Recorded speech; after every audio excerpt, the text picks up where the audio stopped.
J'ai quitté mon emploi stable pour faire de la photo à temps plein. Oui, j'ai vraiment fait ça. J'ai décidé de te parler de ça en format Get Ready With Me. Donc, si c'est pas déjà fait, va te faire couler un café, un petit thé ou même un petit matcha. Puis, on va commencer à parler de ça. C'est parti. Donc, on va commencer avec le skincare. Moi, je garde ça quand même assez simple. Cet hiver, j'ai acheté le Rice Toner de I'm From.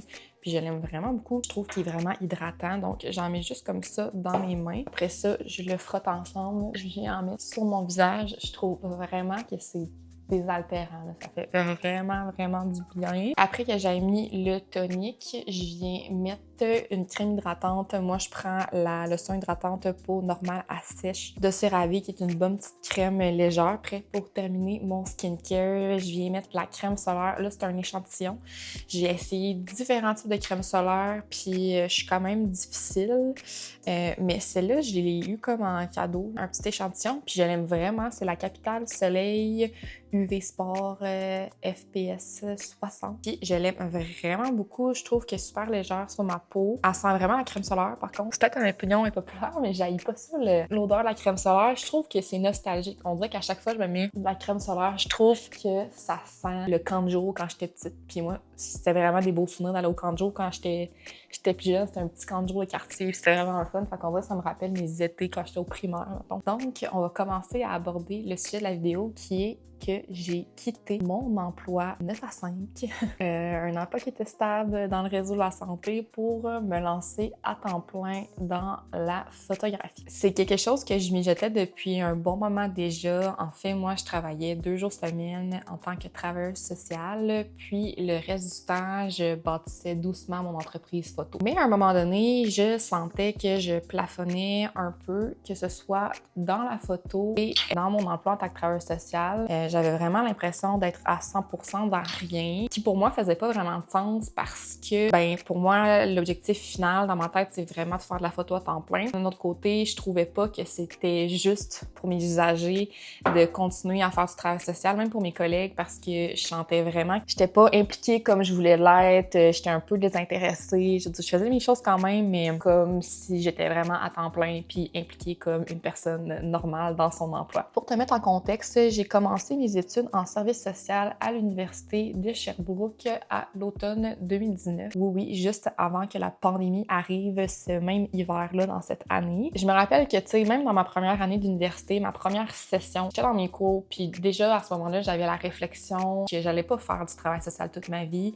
Je pense que j'ai été à l'université parce que c'est un peu le chemin que mon entourage encourageait à prendre, puis que pour moi, c'était aussi clair que j'allais aller à l'université. Comme jamais remis ça en question nécessairement. Ma grande sœur est à l'université, mes amis allaient à l'université. Tu sais, je veux dire, j'avais un entourage de gens qui faisaient des études supérieures. Pour moi, c'était comme le chemin normal, ça n'a pas été forcé, je veux dire, d'aller à l'université. J'avais même 2 programmes qui m'intéressaient. Fun fact, j'avais appliqué dans le bac en enseignement de l'éducation physique à l'Université de Sherbrooke aussi, puis j'avais été acceptée dans les 2 programmes, puis je me questionnais un peu dans qu'est-ce que je voulais aller, puis finalement, j'ai opté pour le travail social parce que la relation d'aide, ça m'a toujours intéressée. Quand j'étais petite, je disais que je voulais être psychologue, là, donc ça a toujours été présent, mais j'aimais aussi faire beaucoup de la photo. Donc j'ai toujours eu cette espèce de dualité-là d'intérêt qui était présent, mais le côté créatif a vraiment pris le dessus. Pour revenir à l'année que j'ai commencé mon bac à l'UDS, en fait, c'est ça, dans l'hiver qui a suivi, la pandémie a commencé, puis moi, à ce moment-là, au début du mois de mars, avant que la pandémie commence, avant qu'on savait que la pandémie allait arriver, j'étais remise à faire de la photo. J'avais été à Montréal avec Vanessa, qui est une de mes super bonnes amies. J'avais été faire des photos d'elle pour me sortir de ma zone de confort parce que je regardais les vidéos, ça me tentait de recommencer à faire de la photo parce que j'ai toujours fait de la photo. J'ai eu ma première caméra comme en secondaire 1, puis j'ai toujours eu cet intérêt-là.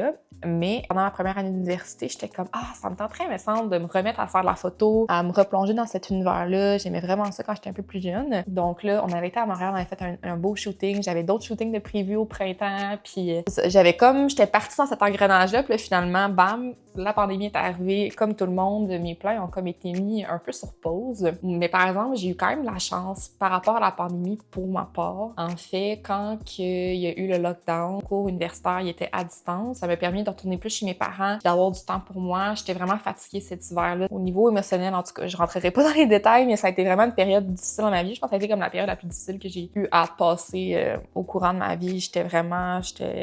Ma santé mentale, elle allait pas très bien. Puis pour moi, la pandémie, ça m'a comme vraiment sauvé là, parce que ça m'a permis de faire un temps d'arrêt puis de remettre mes idées en place un petit peu. Puis ça m'a permis de faire des choses que j'aimais. Puis là, j'ai commencé à faire des vidéos sur TikTok de photos puis tout ça. Puis je pense que j'étais quand même bonne à le faire. Tu sais, j'avais des bons feedbacks de mes proches et tout ça. Donc, ça m'a motivée à pousser par rapport à ça. Pendant cet été-là, j'ai pris quelques contrats ici et là, plus pour le plaisir. Finalement, là, j'ai continué mon université, évidemment. Puis, je travaillais en CHSLD. J'avais mes études à temps plein. J'avais ma vie sociale aussi. Après ça aussi, j'ai commencé à travailler à la protection de la jeunesse comme intervenante pendant l'université. J'avais mon stage de 3e année. Tu sais, il y a comme beaucoup de choses qui prenaient de la place en lien avec mes études, ce qui est bien correct. Donc, ça a le fait que j'ai mis ça de côté, naturellement. Puis, finalement, au printemps 2022, si je me trompe pas dans mes dates, j'ai finalement gradué de mon bac en service social qui a duré 3 ans. À ce moment-là, j'ai continué à travailler à la protection de la jeunesse en tant que travailleuse sociale. Puis, je me suis complètement brûlée. C'était vraiment pas un milieu qui était fait pour moi. Je pense que c'est un milieu que beaucoup de jeunes intervenants ont envie d'essayer. Honnêtement, ça prend vraiment de la drive comme intervenant pour travailler à la DPJ. Je lève mon chapeau à tous ceux qui travaillent dans ce service-là. Puis, j'ai une pensée aussi à mes collègues qui sont encore là. Il y a encore plein de gens avec qui j'ai travaillé qui sont encore dans l'équipe parce que c'est des équipes qui bougent beaucoup. Dans le fond, j'ai travaillé là comme 1 an et des poussières parce que je travaillais là pendant l'université. Puis, comme travailleuse sociale, j'ai travaillé du printemps à l'automne. Fait que j'ai fait comme 2 saisons-ish comme travailleuse sociale, puis je me suis complètement brûlée, puis j'ai décidé de remettre ma démission finalement. Ensuite, j'ai été comme relocalisée dans une clinique médicale, donc je restais quand même dans le réseau du CIUS, dans un autre contexte vraiment différent. J'ai été travailler dans une clinique médicale dans une petite région éloignée de Sherbrooke, à environ 35-40 minutes à peu près de chez moi, donc je faisais la route, mais ça me convenait, j'avais envie de changement, donc ça m'a permis ça. Puis aussi, vu que c'est une petite région, j'avais la possibilité d'embarquer sur un poste plus rapidement pour diminuer mes heures, pour pouvoir me concentrer davantage à la photo. Moi, c'était vraiment ça que je voulais faire à ce moment-là. Donc, après quelques mois à travailler à la clinique médicale, ça a été un poste non plus qui m'a pas super allumée. C'était vraiment une autre dynamique que la DPJ, c'était vraiment plus tranquille. C'est pas ce que j'aimais, tu sais, faire.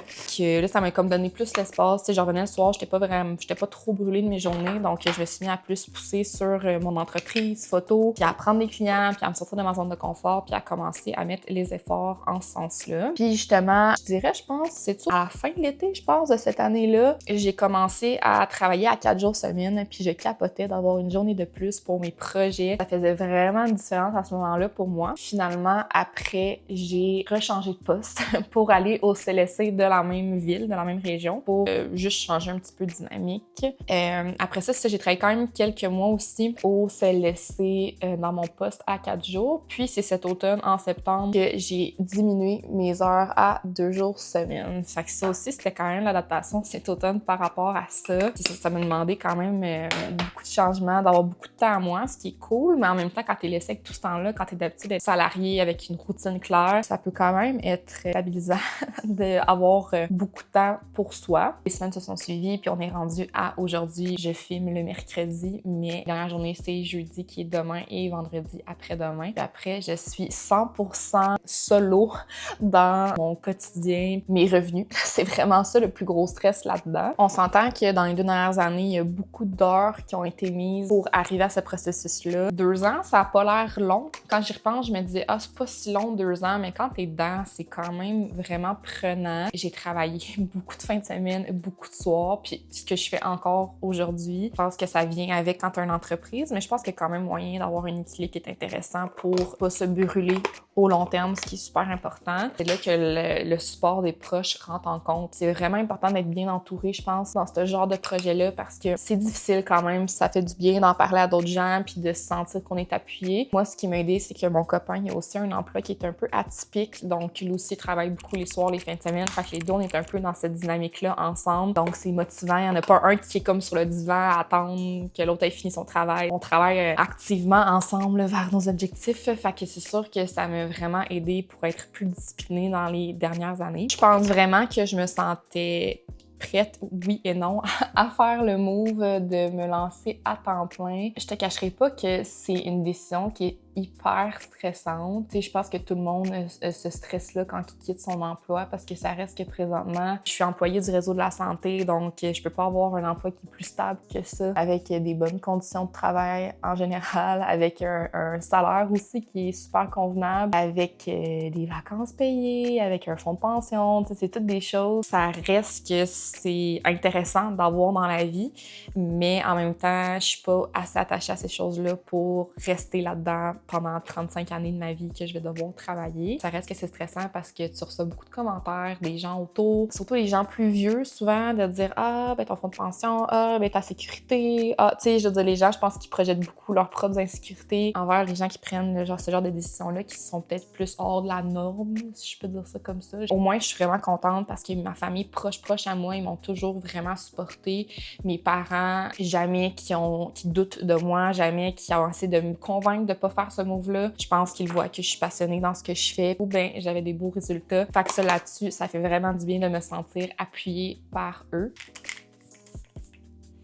J'ai des super de beaux projets qui s'en viennent dans les prochaines semaines. J'ai un énorme projet qui va voir le jour dans les prochaines semaines. Je pense que dans une semaine, au moment que j'ai publié la vidéo, ce projet-là va être annoncé au grand jour. Donc, c'est super excitant. Ça va prendre beaucoup de mon temps. D'où aussi une partie de la décision que j'ai prise de vouloir quitter mon emploi. Je voulais vraiment me consacrer 100% à ça. Puis, je suis dans une phase de ma vie où que j'ai le temps de me concentrer sur mes projets. Puis, si je le fais pas là, je le ferai jamais. Si tu commences en photo, je te dirais que mon premier conseil, ce serait vraiment de te permettre d'essayer différents styles. Si ton objectif, c'est vraiment de faire de la photo au long terme, ça va vraiment te permettre d'avoir de la clarté pour le chemin que tu vas prendre. Quand j'ai recommencé il y a 2 ans à faire de la photo, j'avais fait une publication sur Instagram puis je disais genre « Hey, allô, je reprends la photo ». Toutes les gens qui ont des besoins de photos, que ce soit des couples, des familles, des groupes d'amis, du portrait, des entreprises, des animaux, maternité, nouveau-nés, etc.